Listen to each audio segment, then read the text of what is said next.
for sure that Douche, right? It was Douche, not Domino. Domino's Cliff. Douche. Douche is the worst wrestler I've ever wrestled. Fuck. If I could say it a million times for the next however many hours he got, he's the worst, the worst, the worst, the worst, the worst, the worst, the wrestling worst. star from the past doesn't nice. mean you should follow him. All right, and that's the biggest shit talking here. He's probably be a better gay porn star. He's star. the worst. He's the worst. What a cocksucker. So yeah, Douche. So no big shining memories of Deuce and Domino? No, we got memories. The Domino. motherfucker wouldn't fucking bump Yeah. on double drop kicks. This motherfucker would come screaming across the ring and drop kick the fucker in the teeth, and he'd do everything he could to hang on to the ropes. No, I remember. I remember he's a piece of shit. Horrible. I remember he's a fucking piece of shit who's living off his dad's laurels. And his dad's nice, man. I bum smokes off his dad. His dad's bum smokes off me. His dad's cool, man. His dad's also told me he's gonna kill me. He hates me, and then told me he loved me. All within the same conversation. He didn't hit you with a coconut, though, did he? No, he's never hit me with a coconut. What was the story behind that? Nothing. He was on crack. It turns out. Oh, I don't know if he was on crack, but I was told it was Bryan Danielson, Doug Anderson, Jimmy Fly Stuka, and another student. I'm not sure what his name was. All sitting around. Hey brother, I love you. We're drinking beers. Danielson won't drink any. Hey, what's wrong? And he just tells me he's gonna kill me. I'm a piece of shit. And then by the end of it, he loves me. And Doug Anderson tells me, don't worry, it's crack. Probably gay for you. And I didn't know. I was too young. I didn't know what crack was. I hadn't even smoked weed at that point, you know? So yeah, that's how you wind up in the shack. I wish you were my son, brother. I do like him, man. I do like him. Yeah. Maybe you did kill that I girl. know you're going to say that. Murder or Maybe you not, killed that right? girl. Murder or not. I'm a fan. He killed his douchey little son first. Flushed him down the toilet. And they wouldn't have been able to strong bump us. We're going to run into him on one of these indies, right? I hope so. We're never going to run into him again. You're never going to get booked. I'm not going to take a bookie that's booking him. Are you kidding me? Are you going to get booked at the Samoan factory? So anyways, yeah. Memories of matches and experiences with William Regal and Dave Taylor. You know, it's interesting because I got sent to Memphis. I went to a bullshit wrestling school. I don't want to say bullshit. I went to a wrestling school in Dallas first, NWA Southwest. But I wanted more. Went to another wrestling school, Sean's. From there, got signed, went to Memphis. That's where I trained under Regal, who was, he'd been through his stint in WCW and kind of, this was his trying to, you know, and fuck, I owe a lot to him. And since him and Dave Taylor are friends, Dave Taylor and I get along. We ran into each other at TNA. I love Dave Taylor. I love Regal. It's not to say Paul's gonna have the same. No. You know, maybe I was in an elevated state of mind at some time when I worked with them, and they didn't like it. But you know, they're cool. I mean, I did tend to drop kick Dave Taylor in the ribs for some reason. For some reason my feet just wouldn't go. It was just meant to be every fucking time. Every time I tried to drop kick him in the face, but like it just went to his ribs. He looks like Don Flamingo. Because he's all ribs. Punch Out. Yeah. But no, I liked working with both those guys because they slowed us down. You know, they really slowed us down and like really force you to learn what you're doing in a people, different. yeah. I mean, you're awesome. You're learning like nonstop with these guys. You know, so I mean, this is a real pleasure. I would say more than working with any other tag team. To be honest with you, to get to work with like two real veterans. Two guys well more experienced than us. Like, yeah. And they're willing to bump for you. Like these guys are. That was something that was so insulting with Douche was that it was like here you have Regal, who's been everywhere. Here we have Taylor, who's pretty much been a similar extent. These guys have done almost everything. They've been all over the place. They've had all the world's experiences. And they never once said, we won't bump for you. I mean, they were bumping like crazy for us, all over the place, backdrops and all that stuff. And these guys are beat up dudes. I mean, you know what I mean? I mean, you would imagine Regal and Taylor, they're beat up. They have a ton of mileage on them. But they were still there taking everything we would give to them, you know? and never complaining. Well, If never anything, they helped were suggesting more. Man. Yeah, what Douche not bumping for you. Yeah, and so Yes. when Douche shows up and he's just like, whoa, well, you know, my dad's, you know, the hooker killer and all this, and like all this shit, and it's like, well, what the fuck, you know, like you're not gonna bump for us, but you got these two like really high, you know, top class veterans, and they're, you know, and so it was just, you know, working with them was a real pleasure, and it, you know. I learned a lot. It was a pleasure. Yeah, I learned a lot. Who else do you got for us? Memories of the four-way ladder match at Armageddon. You know what? Honestly, before you get to that, Casey James and Idol Stevens was my favorite match that we had. Yeah, that was that awesome. was the Working with most them was accomplished, great, I too. felt. Yeah. Because they were guys they fucking didn't give a shit about either. Casey James is awesome. He is amazing. Awesome. He's one I of my really favorite like Aaron wrestlers. Stevens too. Yeah, I do too. Yeah. Should we actually should we tell the Casey James story? Which Casey James? Oh, please tell the Like, Casey we've been James working story. Casey James and Aaron Stevens, they were teacher's pet or whatever. They were, you know, we were working them for months, right? Months. We were on a pay-per-view. It was like, oh, we need another pay-per-view match.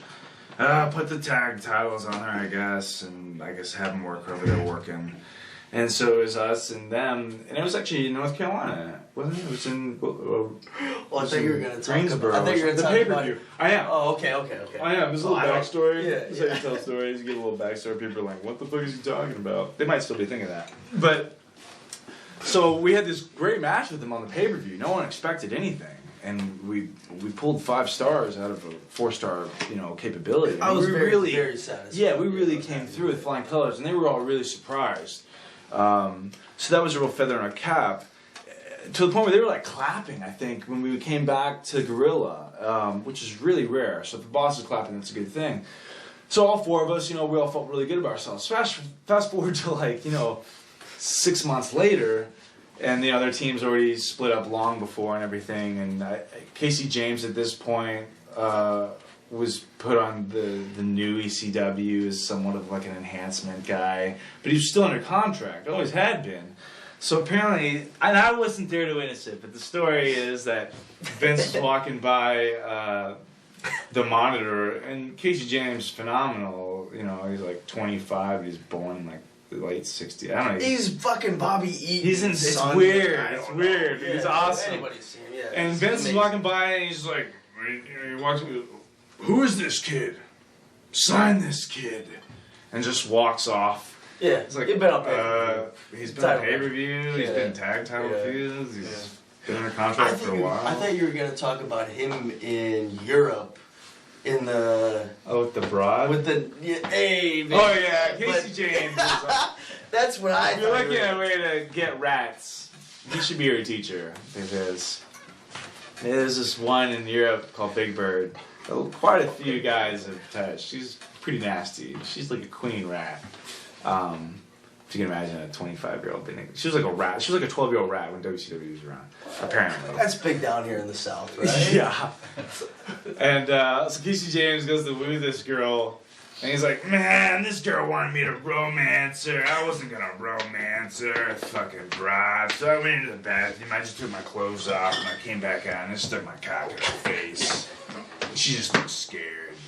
And then she left. I was like, we didn't romance her, man. You just stuck your I dick hope in her he's doing it face. justice. Girl walks into a room, he takes his pants off. Here's my dick. Let's suck it. Yeah.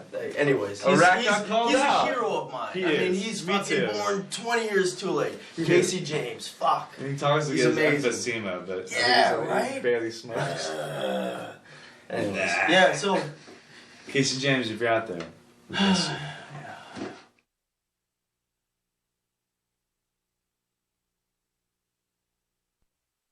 What do you got for us? The four-way ladder match at Armageddon. Oh yeah. You guys, Eminem, the Hardys, and Regal and Taylor. Memories of that match. That was in Virginia, Richmond. Yeah, Richmond, Is that Virginia. I remember I was supposed to go for sliced bread. I was terrified because I knew I couldn't do it. And I sure as shit didn't do it. Well, like we didn't even know. We knew it was. We heard it was going to turn into a ladder match. I think maybe the day before, 2 days before. Mm-hmm.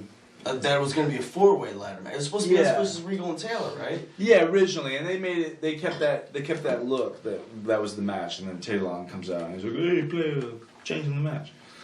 I'll take all your weed and never give any. Oh no. Okay. I love Teddy. I do too. He's my dad.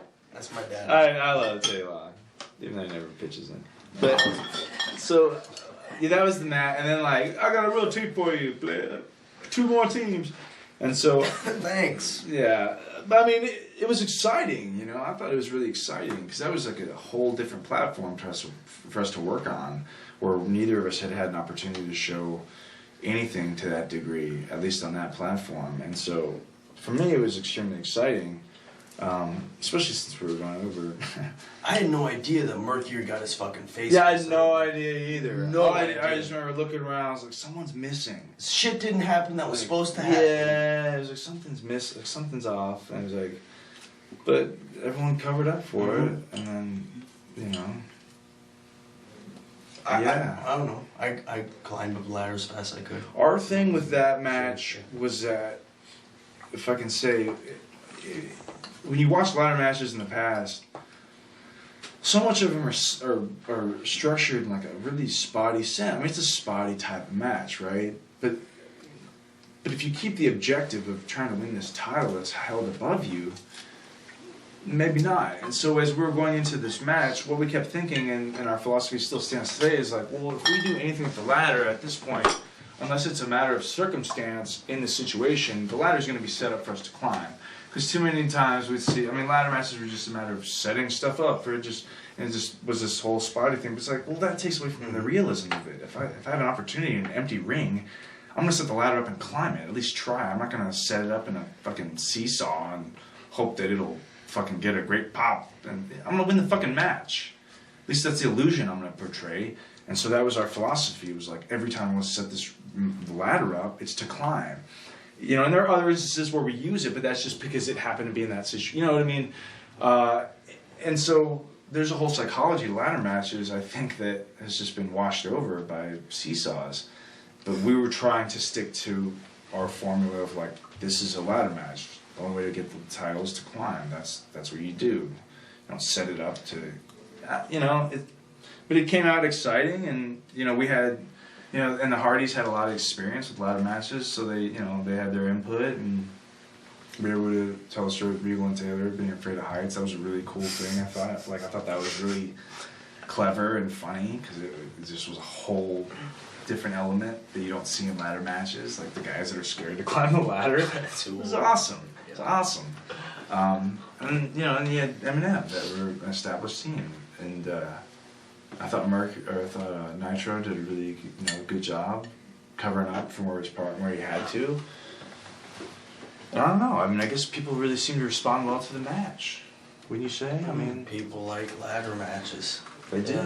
Unfortunately, I'd like to say, man, I wish I had had more chances to show that we could do stuff like that. But at the same time, it's like, well, I'm kind of glad that was it. It's just that one thing. Like, I don't like that. Because then that's it. Like it'll always be that. But we all went out there and basically killed ourselves to steal the show, and we did. Well, I mean, all 8 guys, but we stole it. I don't even know what the other matches in that pay-per-view. I don't know. I couldn't even tell you what pay-per-view I think it was Armageddon. So I did it.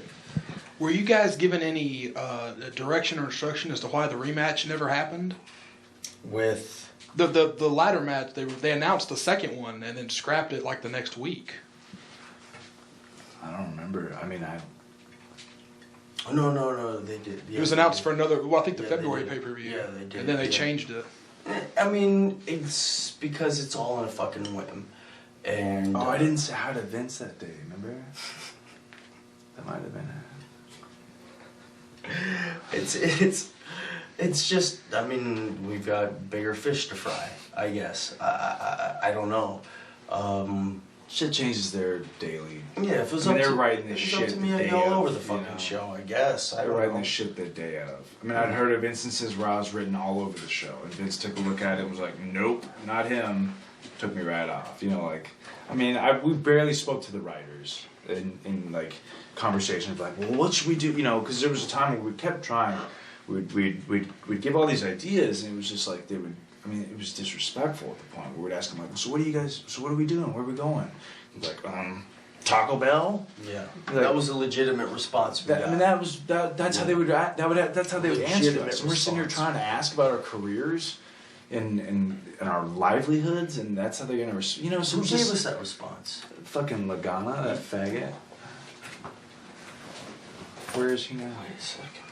Sucking Can you give me his dick business card? for crack in West Maybe I Hollywood. don't have it. No, I Sucking threw it homeless away, dick. Yeah. Aren't you, Lagana? When did he get fired, man? Oh yeah, he When did get fired. I heard a It story had something about to do it. with Mortigate, didn't it? You mean Seven? Oh yeah, 7. Kevin Fertig? Yeah, suck dick I don't have his Fertig. card anymore. I think I threw it away. Wasn't it he wanted him to make out with him or something, and that was how he was gonna get his push? But if he didn't make out with Lagana, he wouldn't get the push. I think it was something like that. Some sort of like sexual molesting harassment thing, right? That's the story I heard. That's what I heard too. So David Lasagna, if you're out there, Vegetable quit molesting gay bodybuilding vampire Mortigays. That should never be arrested Take anyways. him to the Taco Bell, huh? Yeah, take him to Taco Bell and give him your funny mini joke. chimichanga fucking a fucking waste of life. Kill yourself actually. No, I don't care. Just Take a burrito and just stay out choke of on mine. it.